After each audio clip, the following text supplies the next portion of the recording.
CM Revanth Reddy గత వారం రోజులుగా భారీగా కురిసిన వరదల కారణంగా కామారెడ్డి జిల్లాలో దెబ్బతిన్న వంతెనలపై శాశ్వత ప్రాతిపదికన నిర్మాణాలు చేపట్టాలని గురువారం అధికారులను ఆదేశించారు.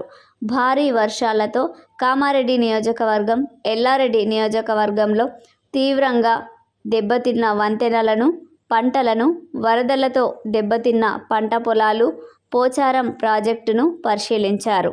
ఎమ్మెల్యే మదన్ మోహన్ పంట పొలాలకు జరిగిన నష్టాలను, దెబ్బతిన్న పోచారం ప్రాజెక్టు వివరాలను సీఎం మంత్రులకు వివరించారు.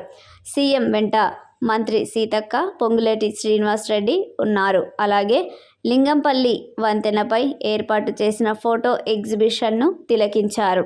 సీఎం రేవంత్ రెడ్డి ప్రభుత్వం అండగా ఉంటుందన్నారు. ఈ సందర్భంగా ఆయన మాట్లాడుతూ అన్ని రకాల మరమ్మతులకు నిధులు మంజూరు చేస్తామని హామీ ఇచ్చారు.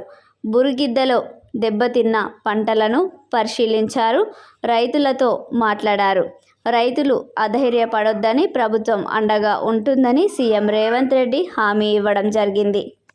ఈ 100 సంవత్సరాలలో ఇంత అధిక వర్షం ఎప్పుడు రాలే. ఈ సందర్భంలో ప్రభుత్వం చేయగలిగిన సహకారమే కాదు, మీ స్థానిక శాసనసభ్యుడు మిత్రుడు మదన్ మోహన్ రావు గారు మీ కష్టం ఉన్నన్ని రోజులు మీతోనే ఉండి రాత్రి పగళ్ళు పనిచేసి మిమ్మల్ని ప్రాణ నష్టము, ఆస్తి నష్టం జరగకుండా మీకు ఒక మనోధైర్యాన్ని ఇచ్చి వారు మిమ్మల్ని కాపాడుకున్నారు.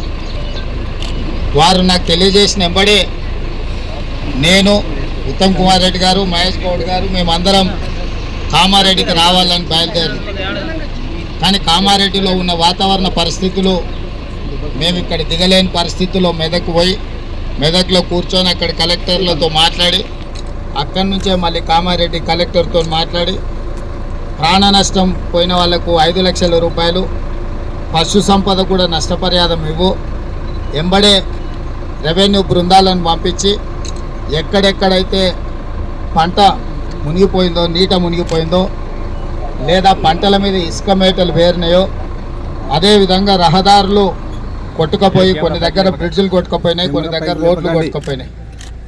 ఇవే కాకుండా irrigation, minor irrigation, major irrigation సంబంధించిన ప్రాజెక్టులు కూడా దెబ్బతిన్నాయి.